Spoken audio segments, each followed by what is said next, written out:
Okay, ladies and gentlemen, today we're going to talk about chemical kinetics. And if you've completed your definitions, you know that kinetics basically is the study of how fast a reaction can occur. So here are your I can statements that we're going to talk about. Today, this first video is going to be over just the basics of what is kinetics. In the following videos that we're going to do this week, you're going to be looking at the actual mathematics of calculations for kinetic reaction rates. So today I'm going to work with identifying the reaction and the reaction rate, and show that if we decrease the concentration of reactants or we increase the concentration of the products, how that does change over time. We're also going to look at how reaction rates depend on the factors such as concentration, temperature, and pressure.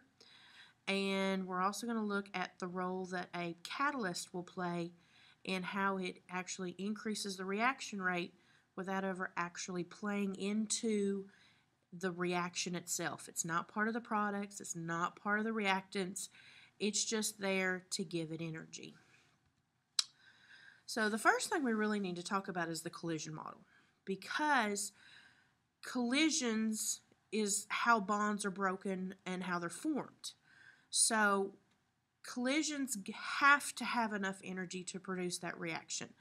So what we actually say is it has to have equal or exceed that energy of activation, or activation energy.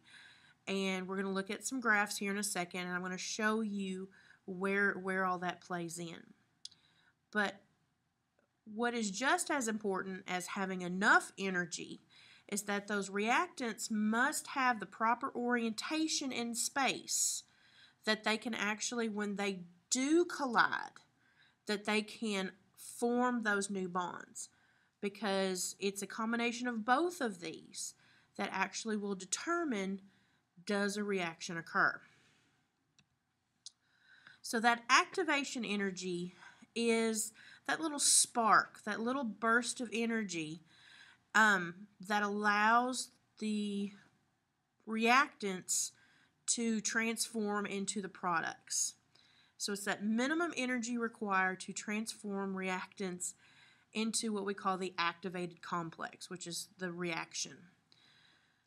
So a flame, a spark, if we increase the temperature, sometimes radiation, X-rays, gamma rays, infrared rays, all those types of energy can be give that reaction enough energy that we can cause it to move toward the product side. Now, we've just finished thermo, which is one of the reasons why I like to talk about activation energy here. Because in an exothermic process, this is when, if you'll remember, when energy is released from the system to the surroundings. The surroundings actually become warmer. Heat is given off. So if you're looking at a graph where energy is increasing here on the left, and your reaction coordinate, basically your completion towards your products, is going toward the right, activation energy is what gives it just enough for that reaction to actually occur. And we can tell that it's an exothermic reaction because the energy of the reactants is higher than the energy of the products. You'll see in a second how that can flip-flop on you. So anytime we have reactants and I have products plus energy being given off, and I can tell that because my reactants is higher than my products, then I know that I have an exothermic reaction. In the endothermic process, however, the energy of those reactants are going to be much lower than of the products. So it's going to take more energy. You're going to have to input more energy into those reactants to get this reaction to actually occur. So the process, what happens is that the surroundings will become colder because that energy from the surroundings is now being input into the system. So you're going to see that you're going to have your reactants plus your energy is going to give your products. And your delta H is always going to be positive here because your products have a higher energy state than your reactants. Now, we can actually map, we can chart these reaction rates and measure how they disappear and basically how the reactants disappear and how the products appear versus concentration over time. You will notice that they are going to always be proportional to those coefficients because of your stoichiometry. So as my NO2 decreases, it's going to decrease at the same rate as my NO product increases because they're a 2-to-2 ratio. But my oxygen is only a 1 coefficient, so it's actually going to increase at half the rate. So when we look at a reaction mechanism, this is basically the series of steps by which a chemical reaction occurs. Now, you've looked at chemical equations since Chem 1, and it's always one-liners.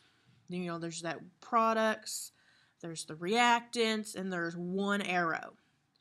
Well, in this last chapter in thermo, you saw, especially when we were doing Hess's law, the indirect method, you saw that not all reactions happen in one nice, neat little step.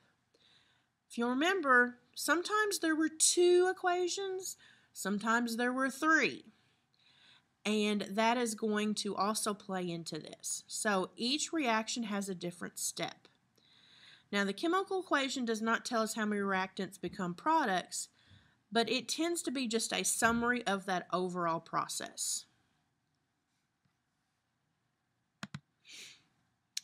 Now, the rate determining step. This is what's going to become very important when we start doing the math for this chapter. When you have a multi-step reaction, which most kinetics problems are going to be multi-steps, you're going to look at the time. How long does it take for this step to complete? The slowest step is always going to be your rate determining step. So that slow step actually determines how quickly this reaction can go to completion. So some of those factors that affect the rate is, first of all, temperature.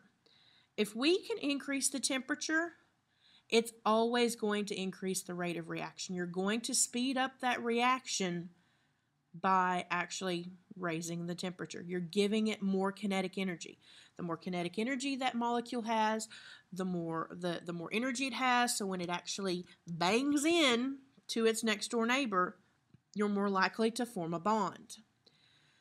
Now, something you've heard me say since Chem 1 is actually increasing the surface area.